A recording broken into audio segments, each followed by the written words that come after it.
All right, good morning everybody. Hey, I'm in a great mood this morning. I'm excited to bring you this video. I want to make a video for some people that might be thinking about starting the ketogenic diet or not sure how to get started or what to do first or what it even is. So I'd like to talk about some of the basic terminology, explain that, go over an eating plan or a grocery list for you, and give you all the stuff you need to get started.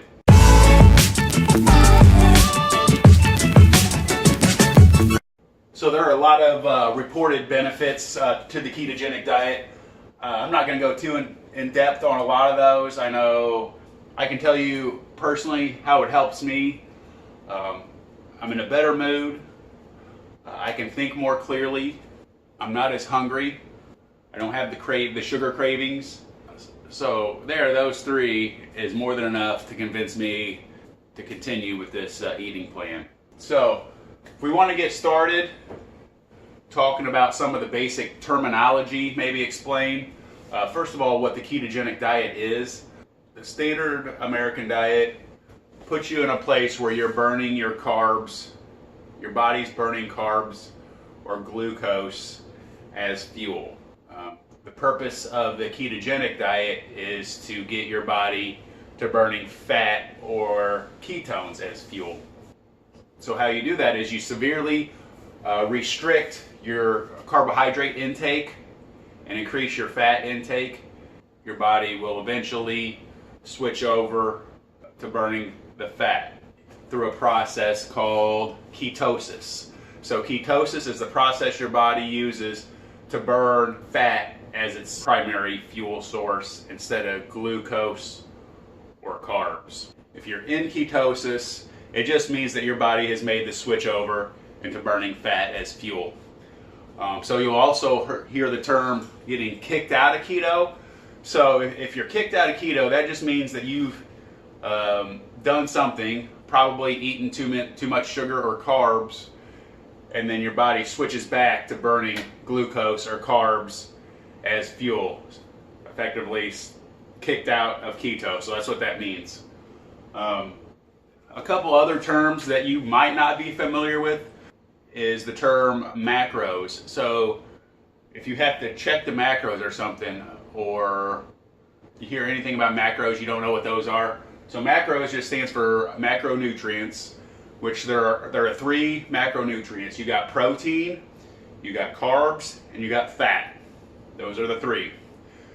So if you're checking the macros, that you're just looking at the label on the back to see how much protein, how much fat, how many carbs are in a particular food product.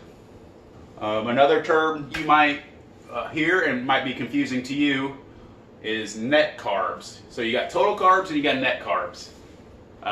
So for the purpose of the ketogenic diet, you're going by net carbs. So net carbs is just your total carbs, which will be listed on the label, minus any dietary fiber that's listed.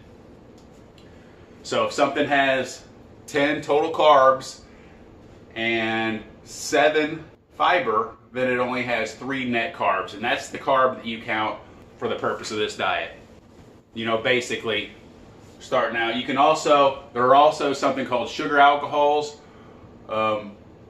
that you can subtract from your total carb, but for the purpose of the beginner and just starting out, simplifying, I would just take total carbs minus fiber equals your net carbs. So starting out on the ketogenic diet, you'll have a certain macro goal. You'll have a goal for your macros. So what you'll want to do is you'll want to get your carb down to about 5% of your total calories. You'll want to get somewhere in the neighborhood of 70% or more from your fat, and then the remainder will be protein, somewhere 20-25%, somewhere in there. I recommend using a calorie counting app. You can use MyFitnessPal, and it'll keep track of those percentages for you. The thing you want to watch that I had to learn is when you're entering items, or you're searching for items, search for the item and put the word net behind it. And then it'll give you the net carbs for that item instead of the total carbs. Because if it's tracking total carbs, that'll throw off your percentages. So MyFitnessPal app works well for me. So you got all the information. Now you need to know how to get started, what to do, what to buy, what has carbs, what doesn't have carbs. It can be overwhelming at first. So I kind of put together kind of a basic beginner grocery list for you. It's not as difficult as it seems. Once you get the staple food items kind of down, you'll know pretty quick within the first couple weeks what you can and can't eat. And then there's also, once you get into it, there's a lot of substitutions you can make, sugar substitutes that get, that can get more complicated, and you can make pizza crust out of certain things, and you can basically make any kind of food keto friendly by making some substitutions. But I think starting out, it's a good idea just to go with your basic food items and kind of get that down, and then kind of, as you have time, venture out into the more complicated stuff. All right, so now we'll just go through the basic grocery items. I made a list here so I don't have to try to remember everything that I want to talk about. First of all, we got eggs. Eggs are a staple in most keto diets. If you like eggs, you're probably going to eat a lot of eggs. Meat, most meats are good.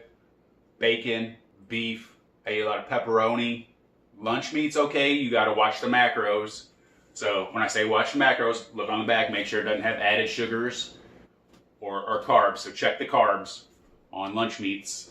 The same with any kind of prepackaged like sausages. Sometimes they'll throw some sugar in there, so you got to watch that stuff.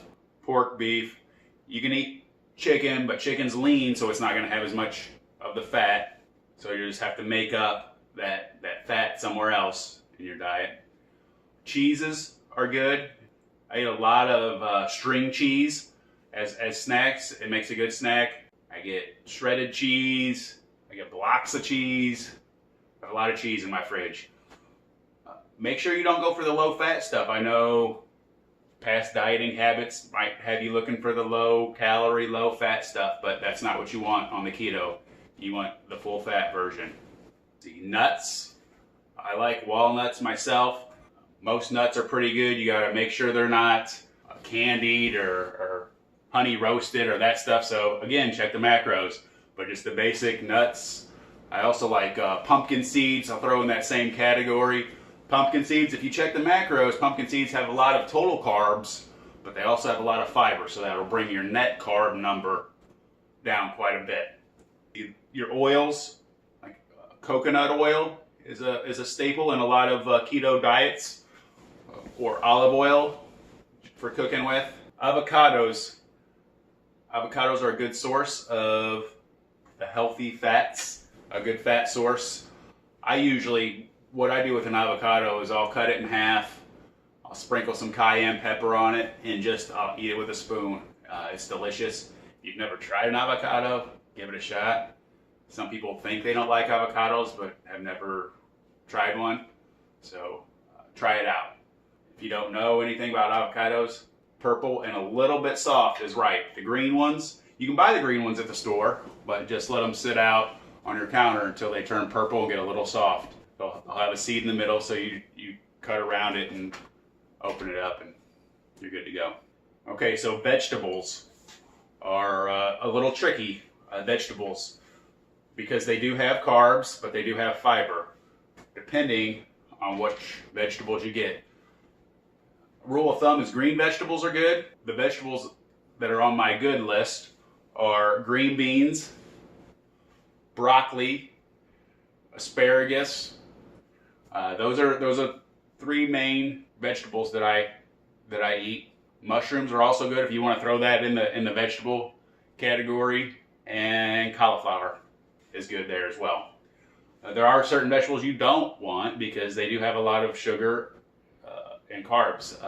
Sweet peas, stay away from sweet peas. Corn's not good, and carrots just are the three that come to mind. those 3 vegetables are out.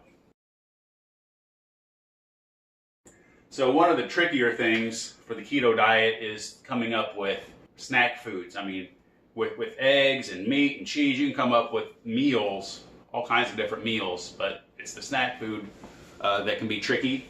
So that's where I eat a lot of pork rinds, come in on that category. The string cheese I talked about earlier. Another good sweet snack is the sugar-free Jell-O. So a lot of things are sugar-free, or they'll say sugar-free on the front, but you still got to check the macros, because that doesn't mean they have no carbs. It just means they have no added sugar. So the Jell-O, at least the Jell-O that I've looked at and I've seen, have no carbs, so they're good to go on the sugar-free. It has to be sugar-free Jell-O. As far as condiments, you gotta watch your condiments too. There's ketchup and barbecue sauce are out. They have a lot of sugar. Mayo is good, and hot sauce. Hopefully with all those ingredients you can come up with some meal ideas, some snack ideas. Don't have any bread substitutes on here.